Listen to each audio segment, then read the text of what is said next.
একটা সন্তান ভালো হওয়ার জন্য তার বাপের থেকে মার আগ্রহটা বেশি থাকে, মার ইচ্ছা বেশি থাকে, মারই সব কিছু সাধনা থাকে।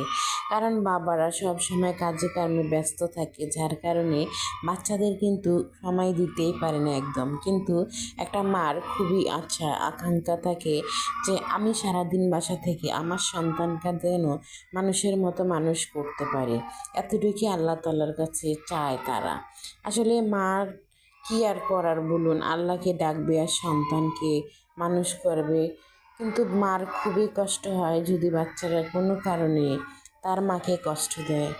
তাই বাচ্চারা এই যে আজকে এইচএসসি পরীক্ষার রেজাল্ট হবে, সবাই যেন ভালো রেজাল্ট করে, এটাই আর কি মা কামনা করে, বাবারাও কামনা করে।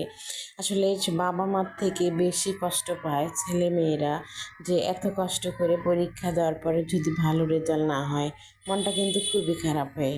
তার জন্যই বলতেছি যে কেউ মন খারাপ করবেন না আজকের পরীক্ষার জন্য।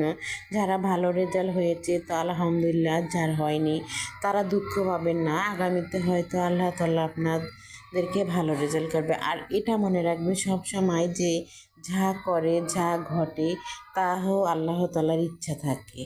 যা করে মানুষ বলে না যে যা হয়েছে ভালো হয়েছে, এটাই মনে রাখলে হবে যে যা হয়েছে ভালো হয়েছে।